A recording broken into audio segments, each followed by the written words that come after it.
Hello guys, वाणी teaching hub में आप सभी का स्वागत है। आज हम लोग पढ़ेंगे संविधान का आर्टिकल 21। चूंकि मैं ये चैप्टर पढ़ाई थी बट कुछ उसमें दिक्कत हो गई थी जिससे अपलोड नहीं हो पाया था, तो इसलिए मैं इसको फिर से पढ़ा रही हूँ। तो संविधान का भाग 3 है और स्वतंत्रता का अधिकार मैंने बताया था आपको 19 से लेकर के 22 तक है। स्वतंत्रता का अधिकार जो मिला हुआ है 19 से लेके 22 तक है। वैसे जो हमारा मौलिक अधिकार है वो मैंने आपको बताया था कि 12 से लेकर के 35 तक है और 12 से लेकर के मैंने 20 तक आप लोगों को बता दिया है।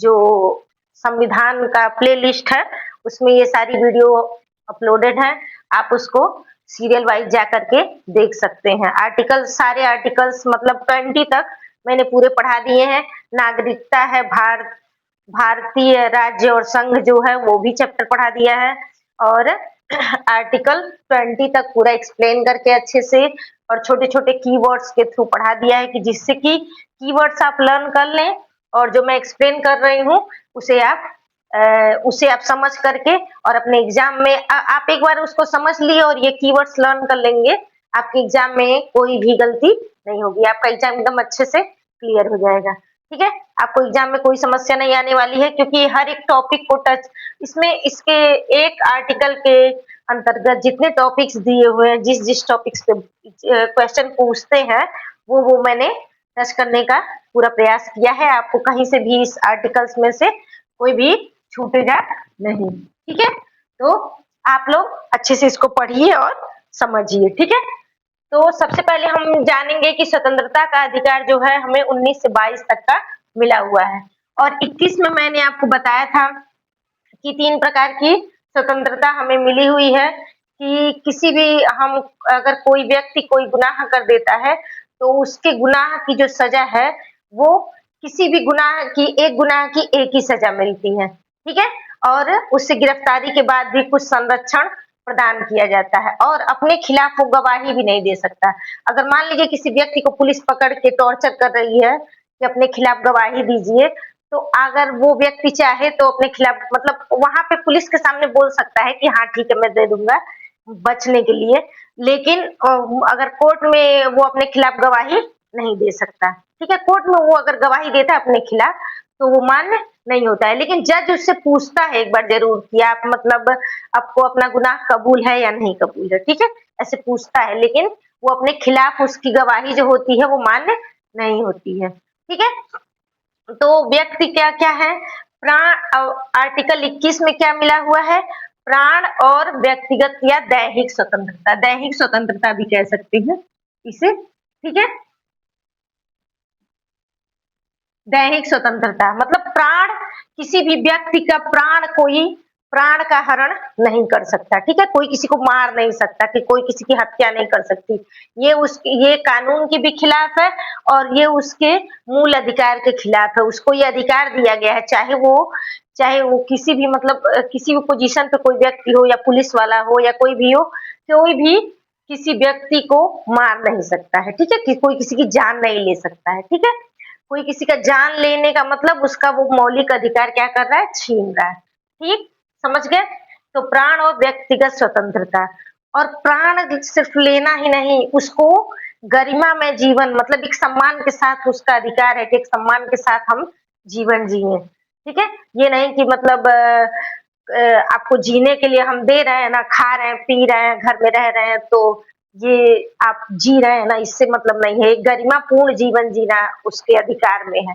एक गरिमापूर्ण जीवन जीना, उसको डांटते रहे गाली देते रहे, ये मतलब ऐसे आप मतलब उसके मन को उसके सम्मान को ठेस पहुंचाते रहे, ये भी ये उसके अधिकार में आता है कि अगर कोई व्यक्ति उसके सम्मान को ठेस पहुंचाता है, उसके गरिमा में जीवन को नुकसान पहुंचाता है या उसके गरिमा में जीवन को उसको अपमानित करता है, तो उसको पूरा अधिकार है कोर्ट में जाने का और अपनी न्याय के लिए मतलब न्याय मांगने का अधिकार है कि मुझे गरिमापूर्ण जीवन जीने का अधिकार है और मुझे ये गरिमापूर्ण जीवन नहीं मिल रहा है। ठीक है, उसके बाद है, अगर कोई व्यक्ति को प्राण की स्वतंत्रता है तो अगर किसी व्यक्ति को प्राण की यानी जीवन जीने की और उसके दैहिक स्वतंत्रता है या व्यक्तिगत स्वतंत्रता है, तो वो मर भी नहीं सकता। उसको मरने के लिए मतलब ये कहो कि तुम्हें तो जीने के लिए स्वतंत्रता दिया गया है, तो तुम मुझे जीने की स्वतंत्रता है तो मैं आत्महत्या कर लूँ, नहीं, आत्महत्या भी नहीं कर सकते हैं। अगर देखिए आत्महत्या करना भी गलत है, आत्महत्या नहीं कर सकते, ठीक है? आत्महत्या मना है, आत्महत्या कोई नहीं कर सकता। जीवन में आपको इतना अनमोल जीवन मिला है, इसको अच्छे से जिए और अच्छे से इसका मतलब अपने जीवन का उपयोग करिए। जो टाइम आपको मिला है, उस टाइम का उपयोग करिए। एक मिनट, ठीक है? तो आप या कोई व्यक्ति जिसको जीवन जीने का अधिकार मिला है, वो आत्महत्या भी नहीं कर सकता, ठीक है? आत्महत्या के लिए भी मना है। आत्महत्या करना सबसे बड़ा पाप है, क्योंकि आत्महत्या का मतलब होता है कि हम क्या कर रहे हैं? अपनी सारी समस्याओं से भाग रहे हैं। तो मनुष्य जीवन में आपको समस्याएँ आएँगी, जाएँगी, तो इसका मतलब ये नहीं कि आप समस्याओं से डर करके भाग जाइए, ठीक है?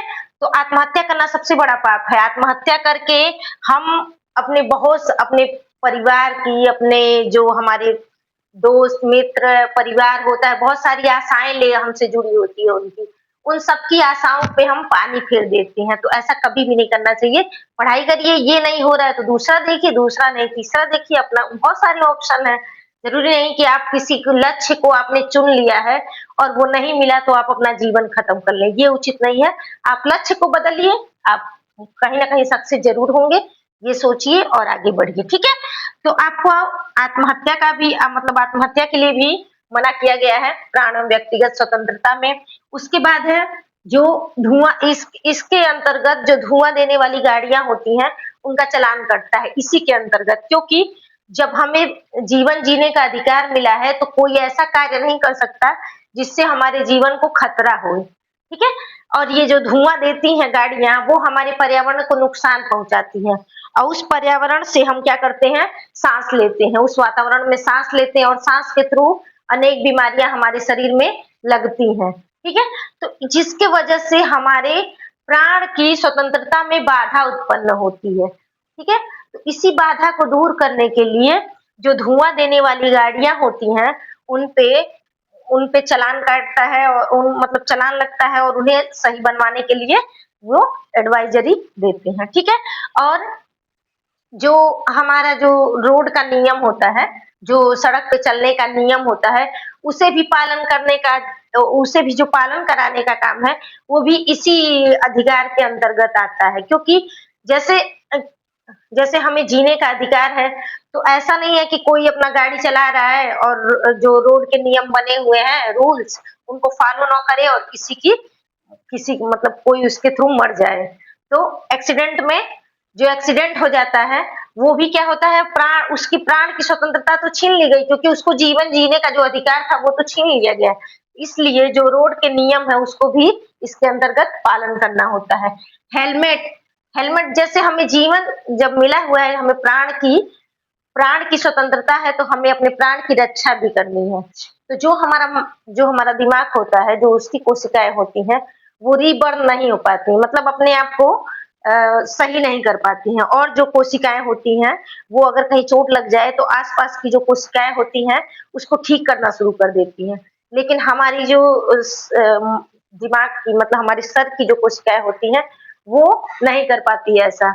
इसलिए जब हमारे सर में कहीं चोट लग जाता है, किसी व्यक्ति के सर में चोट लगने से उसकी मृत्यु मतलब ऐसा हो जाता है कि उसकी मृत्यु कभी-कभी तुरंत हो जाती है और उसको बचा पाना बहुत मुश्किल होता है जिसके सर में चोट लग जाती है। इसीलिए 2 पहिया वाहन पे क्या किया जाता है, हेलमेट का प्रयोग किया जाता है, ठीक है?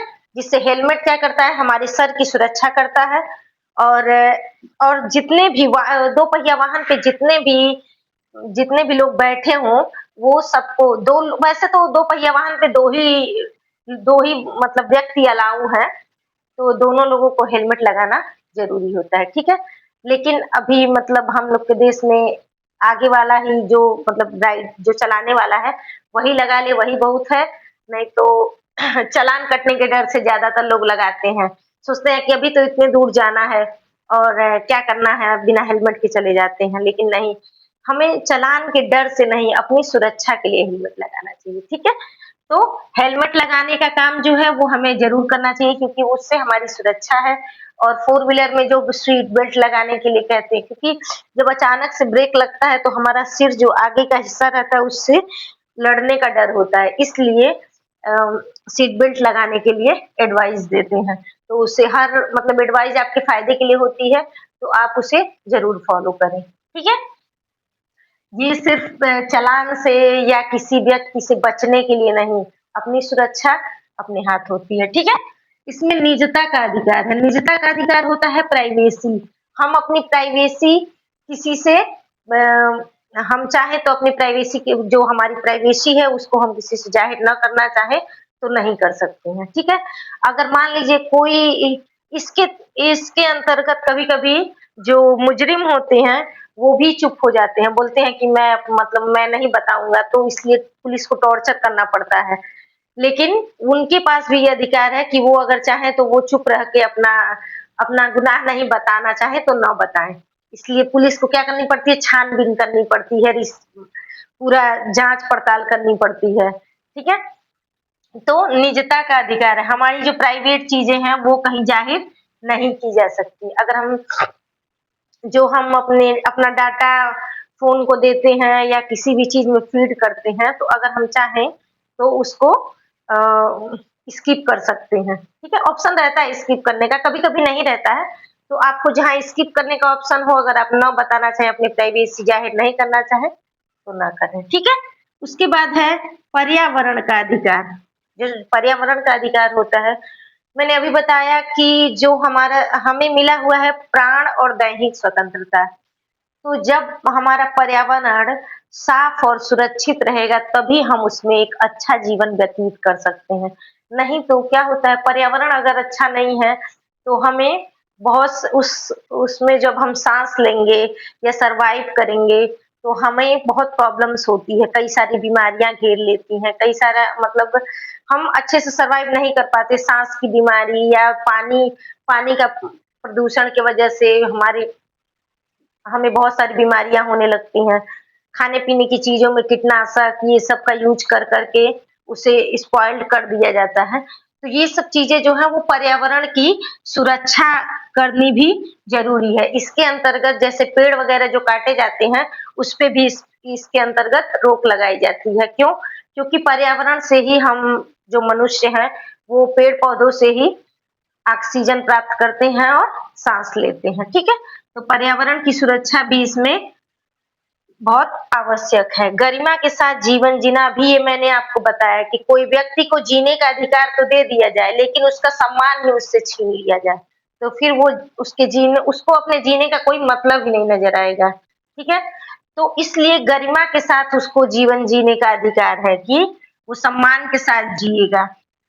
जैसे पहले क्या होता था कि कुछ ऐसे हमने सुना है, पता नहीं हुआ था कि नहीं हुआ था, जो भी हो।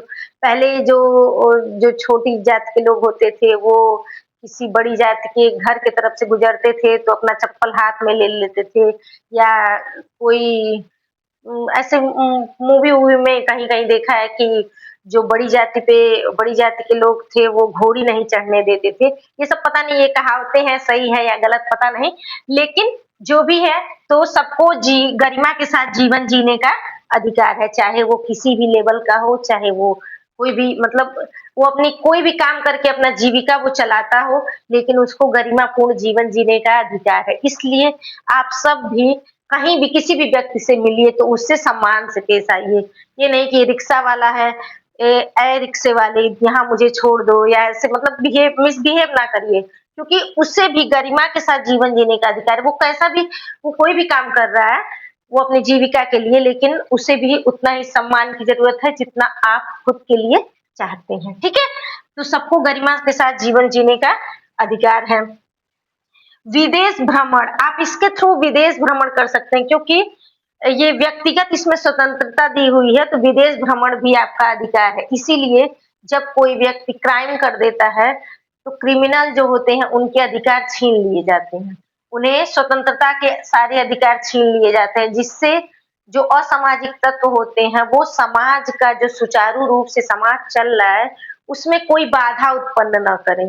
क्योंकि वो जो क्रिमिनल होते हैं, वो क्या करते हैं, हमेशा बाधा उत्पन्न करते हैं। किसी को जैसे किसी का मर्डर कर दिया या कुछ ऐसा अनुचित वर्क कर दिया, जिसकी वजह से समाज का जो सिस्टम है वो बिगड़ जाता है, ठीक है?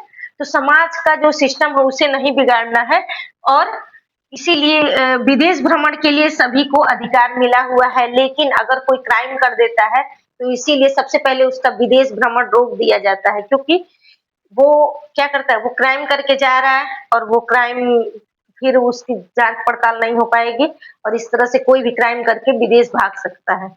इसलिए विदेश भ्रमण का इसके अंतर्गत अनुच्छेद 21 के अंतर्गत हमें स्वतंत्रता मिली हुई है, ठीक है? अब इतने प्रकार की आपको स्वतंत्रता मिल गई, क्या-क्या? धुआं देने वाले वाहनों या धुआं देने वाली जो जो कारखाने होते हैं, उनकी चिमनियों को और वो जो पानी अपना यूज़ करके फिर उसको नदी में डाल देते हैं, उसको क्या किया जाता है, उसको रिफाइन कर उन्हें बोला जाता है कि आप उसको रिफाइन करके तभी आप नदियों में डाल सकते हैं, क्योंकि नदियाँ जो हैं, वो हमारे देश की जीवन रेखा है और इन्हीं नदियों से हमारे देश की जो मिट्टी है, वो उपजाऊ होती है और हमारे यहाँ नदियों पे बहुत श्रद्धा मतलब बहुत श्रद्धा रखा जाता है, माता कहा जाता है। तो इसलिए उसको गंदा नहीं किया जा सकता। इसलिए इसमें क्या किया जाता है कि जो पर्यावरण है उसकी रक्षा की जाती है, ठीक है? क्योंकि पानी के थ्रू बहुत सारी बीमारियाँ फैलती हैं जो कि व्यक्तिगत या प्राण या दैहिक स्वतंत्रता में बाधा उत्पन्न करती हैं, ठीक है?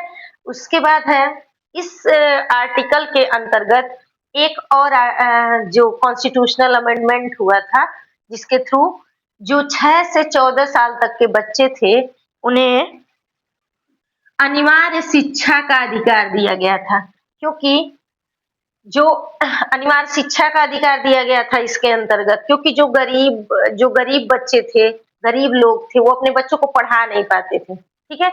स्कूलों की फीस वगैरह की वजह से फीस की वजह से पढ़ा नहीं पाते थे, इसलिए सरकार ने एक ऐसा नियम निकाला कि 6 से 14 वर्ष तक के प्रत्येक बच्चे को शिक्षा मिलनी ही मिलनी चाहिए, ठीक है? तो 6 से 14 वर्ष तक के बच्चों को शिक्षा मिलनी चाहिए। ये 86 कॉन्स्टिट्यूशनल अमेंडमेंट 2002 के थ्रू 6 से 14 वर्ष तक के बच्चों को अनिवार्य शिक्षा दिया गया। इसको आर्टिकल 21 को में रखा गया। जब भी किसी आर्टिकल के आगे आपको क क या ए, बी, सी, डी ऐसे करके ऐड मिले, तो समझ जाइए कि ये हमारा संविधान संशोधन के द्वारा जोड़ा गया है, ठीक है? हमारे जो संविधान निर्माता थे, उन्होंने संविधान संशोधन का कार्य संविधान संशोधन के लिए की स्वतंत्रता दी थी, इसलिए क्योंकि समय के साथ बहुत सी चीजें बदलती रहती हैं। समय के साथ हमारी आवश्यकताएं, हमारे समाज का स्वरूप सब बदलते रहता है। तो इसलिए संविधान संशोधन के थ्रू ये जो शिक्षा का अधिकार था, उसे जोड़ा गया, ठीक है? और इसके साथ-साथ इसे मौलिक अधिकार बना दिया गया, ठीक है? तो 6 वर्ष से 14 वर्ष तक के बच्चों को शिक्षा का अधिकार जो है वो मौलिक अधिकार है। अगर किसी बच्चे को नहीं मिलता है, तो उसमें उसके मूल अधिकार का उल्लंघन हो रहा है, ठीक है? उसे ये प्राप्त होना ही चाहिए, ठीक है? तो 6 से 14 वर्ष तक के बच्चों को शिक्षा ग्रहण करने का पूरा अधिकार मिलेगा। तो इसमें आपने समझ लिया कि स्वतंत्रता का अधिकार है 19 से लेकर के 22 तक। 20 तक मैंने आप लोग को बता दिया है। 21 में है प्राण एवं व्यक्तिगत स्वतंत्रता या प्राण एवं दैहिक स्वतंत्रता। ठीक है? इसमें धुआं देने वाले वाहनों पे रोक होती है। ठीक है?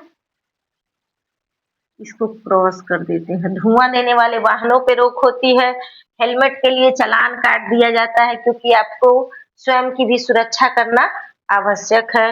निजता का अधिकार है, आप अपनी प्राइवेसी किसी से शेयर नहीं करना चाहते हैं, तो वो आपका अधिकार है, आप ना शेयर करें। ठीक है? उसके बाद पर्यावरण, पर्यावरण की सुरक्षा करना, ये पर्यावरण की सुरक्षा करना ये इस आर्टिकल 21 के अंतर्गत आता है, क्योंकि पर्यावरण अगर असुरक्षित होता है, तो समाज और लोगों के प्राण और व्यक्तिगत स्वतंत्रता का हनन होता है। ठीक है? क्योंकि पर्यावरण से इसी मतलब इसी वातावरण में हम रहते हैं और हमें इसी वातावरण में सर्वाइव करने में समस्या होने लगेगी अगर पर्यावरण दूषित हो गया तो। ठीक है? गरिमा के साथ सभी को जीवन जीने का अधिकार है। हम सम्मान के साथ जीने का अधिकार हमको होता है, ठीक है? किसी की भी गरिमा को, किसी के सम्मान को आप ठेस नहीं पहुँचा सकते, ठीक है? और इसके थ्रू मैंने आपको बताया कि सभी कोई कोई कितना भी मतलब आपकी नज़र में वो छोटा काम है, लेकिन वो काम उसके परिवार का जीवन चलाता है। तो इसलिए कोई किसी भी लेवल का व्यक्ति हो, सबके साथ सम्मान से पेश आइए क्योंकि उसे गरिमा के साथ जीवन जीने का पूरा अधिकार है, ठीक है? कहीं भी विदेश भ्रमण पे जा सकते हैं आप, आपको पूरा अधिकार है।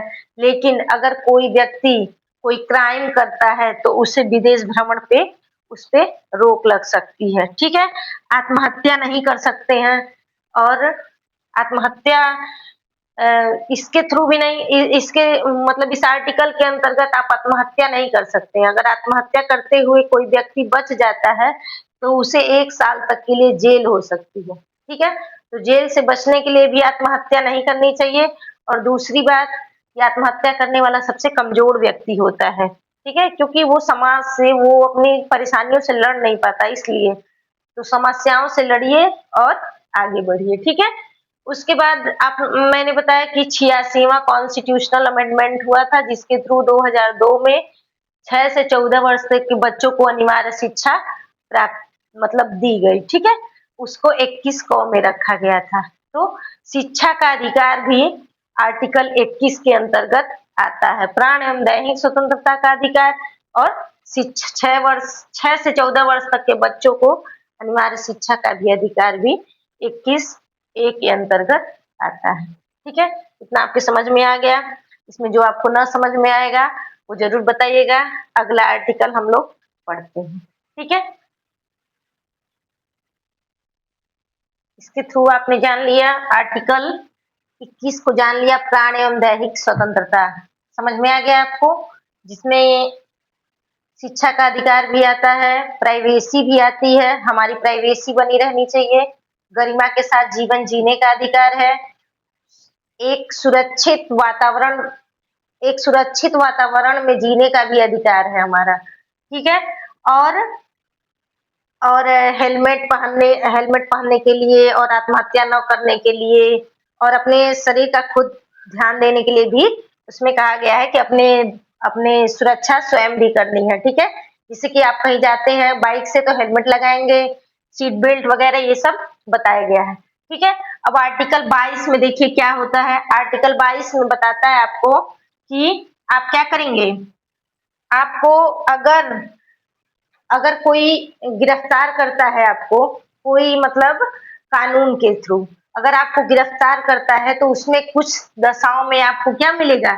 संरक्षण मिलेगा, ठीक है? कुछ दशाओं में आपको संरक्षण मिलेगा।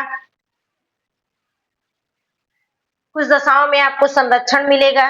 वो किस प्रकार का संरक्षण है, ये आपको पता होना चाहिए, ठीक है? आपको ये पता होना चाहिए 3 प्रकार का अधिकार आपको मिला हुआ है उस गिरफ्तारी से संरक्षण के लिए। मतलब अगर कोई पुलिस आपके आपको गिरफ्तार करने का प्रयास करता है, तो आपके पास 3 अधिकार है कि आप उस गिरफ्तारी से बचने का प्रयास करेंगे या बचेंगे। कैसे बचेंगे उस गिरफ्तारी से? ये आपको कानून आपके संविधान में आपको ये अधिकार दिया हुआ है। कैसा अधिकार? 3 प्रकार का अधिकार दिया हुआ है कि कैसे बचेंगे। सबसे पहले आप वारंट वारंट का आप कारण जानना चाहेंगे कि क्या कारण है कि हमको गिरफ्तार किया जा रहा है। हमने ऐसा कौन-सा काम किया है जिसकी वजह से हम हमें गिरफ्तार कर रहे हैं। सबसे पहले आप वारंट दिखाइए, ठीक है? तो आप सबसे पहले कोई भी आपको गिरफ्तार करने आता है आपके घर में, तो आप सबसे पहले पूछेंगे कि आप हमें वारंट दिखाइए कि हमें आप किस आधार पे गिरफ्तार कर रहे हैं, ठीक है? समझ गए? उसके बाद वारंट देखने के बाद अगर वारंट जारी हो गया है और आपको वारंट देख लिया, अगर वारंट नहीं है तो आप मना कर देंगे। हो सकता है वो कोई कोई फेक व्यक्ति हो, कोई फेक पुलिस वाला हो, या आपको आपसे कोई मतलब बदला निकालने का प्रयास कर रहा हो, तो आपको सबसे पहले क्या करना है, वारंट देखना है। ठीक है, वारंट देख लेंगे। उसके बाद अगर अगर कोई व्यक्ति के खिलाफ वारंट जारी हो जाता है, मतलब क्या कारण है उसको बता दिया गया कि देखिए ये कारण है कि आपको गिरफ्तार कर रहे हैं। ठीक है, तो वो क्या करेगा, 24 घंटे में उसको उसको मतलब पुलिस पकड़ लेगी, जेल में ले जाएगी, लेकिन सबसे पहले जेल में ले जाएगी, लेकिन 24 घंटे में उसे न्यायालय में प्रस्तुत करना एकदम पुलिस का अनिवार्य काम है। ठीक है, सबसे पहले वो क्या करेगी, 24 घंटे के अंदर उसे न्यायालय में प्रस्तुत करेगी। ठीक है, 24 घंटे में न्यायालय में प्रस्तुत करेगी, ये समझ में आ गया। लेकिन इसमें अगर मान लीजिए कि कोई दिन छुट्टी का दिन आ जाता है, तो उसे छुट्टी के दिन को ऐड नहीं किया जाएगा कि इतना 24 घंटा तो आपने बिता दिया।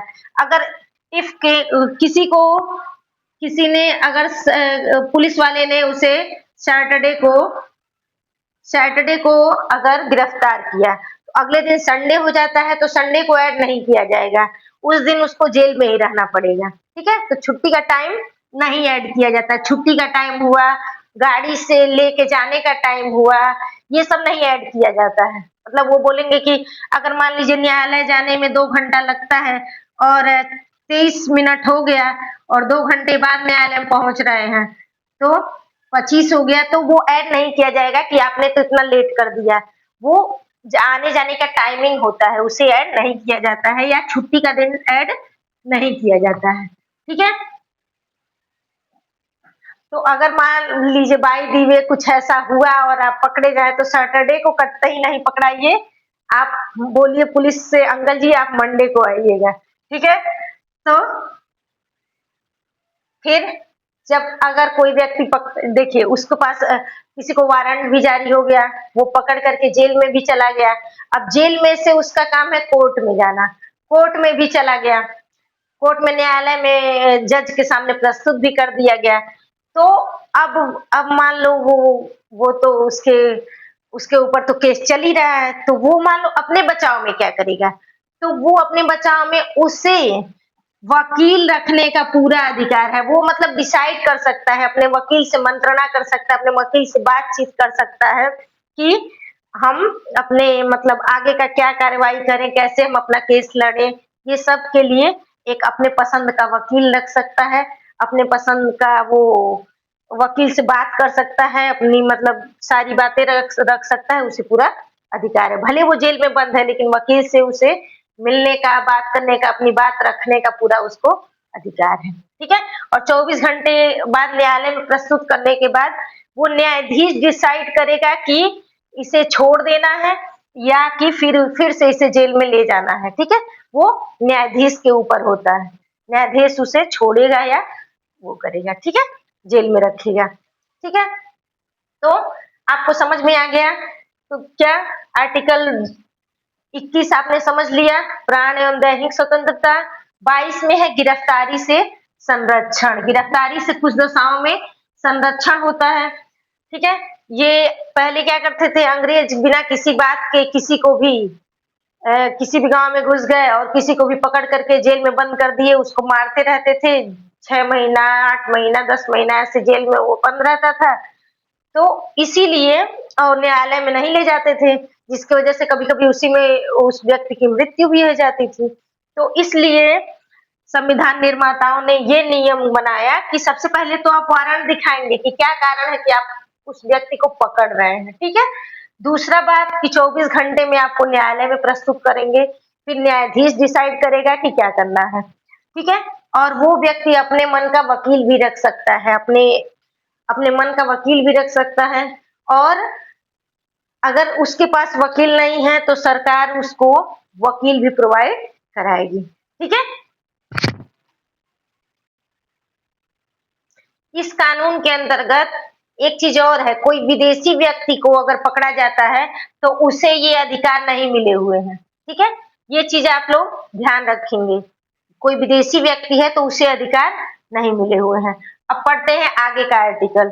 ठीक है, देखिए इसमें आपने पढ़ा है कि स्वतंत्रता का अधिकार 19 से 22 है, गिरफ्तारी से संरक्षण मिला हुआ है। गिरफ्तारी से कुछ दशाओं में संरक्षण मिला और 3 प्रकार के अधिकार मिले हुए हैं, ठीक है? सबसे पहले कारण बताओ मतलब वारंट देखने का अधिकार मिला हुआ है, 24 घंटे में न्यायालय में प्रस्तुत कर देना है, वकील रखने का अधिकार है, ठीक है? ये आपको समझ में आ गया। अब आगे का आर्टिकल बताते हैं 23 देखिए।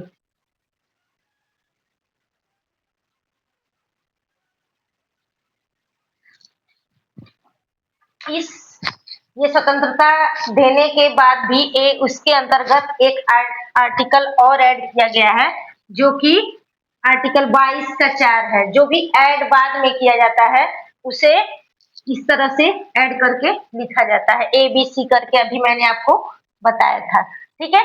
तो आर्टिकल 22 में जो 3 प्रकार के अधिकार दिए हुए हैं कि कारण जानने का हमें पूरा अधिकार है कि किस कारण से हमको मतलब बंद किया जा रहा है जेल में, ठीक है? 24 घंटे में न्यायालय में प्रस्तुत होने का अधिकार है, करने का मतलब पुलिस को, और अपने पसंद का वकील रखने का अधिकार है।